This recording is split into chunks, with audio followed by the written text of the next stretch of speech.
When something breaks at work, there are always two problems, the real one and the one in my head. What happened and how do we fix it? What does this mean for me?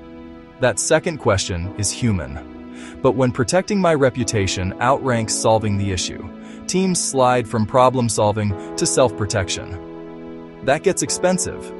Fast. Defensiveness rarely looks dramatic. It sounds reasonable. That wasn't really my responsibility. We delivered exactly what was requested. Nobody told us the requirements changed. Sometimes true. The problem is the priority. If I'm rushing to distance myself, I'm not learning. I'm laundering blame. Here's the kicker. Blame spreads. Research shows watching someone blame others makes me more likely to blame in unrelated situations. Leaders don't just set targets. They teach the script for what to do when things go wrong. If the first question is, who messed up? People learn to stay safe, not solve. And then silence creeps in. Teams stop surfacing issues because speaking up feels risky.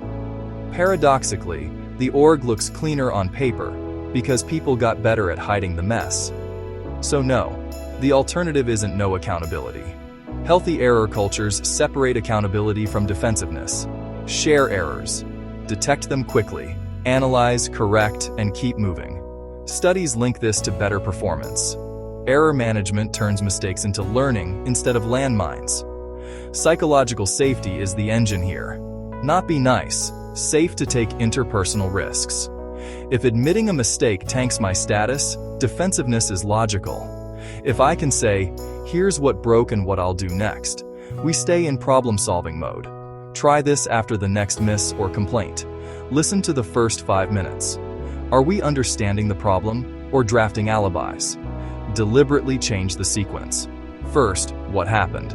Then, what's the impact? Next, what needs to happen now? Then, what should we learn or change? Finally, where does accountability sit? Accountability still matters. It just doesn't hijack the conversation before we know the facts. Here's a question I keep on a sticky note. Are we spending more energy fixing the problem or protecting ourselves from it?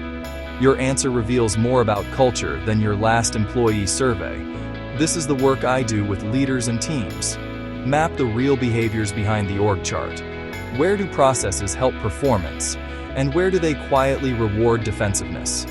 We tune decision rights, feedback loops, and escalation paths, so responsibility leads to action, not armor. Great organizations don't just avoid mistakes. They get unreasonably good at responding when mistakes inevitably happen. That's the difference between fixing and blaming. Choose the sequence that protects learning. Lead with facts, manage the error, then assign accountability. Fix first, blame last. Make it safe to tell the truth, fast to act, and clear who owns what. That's how cultures learn, and that's how performance compounds.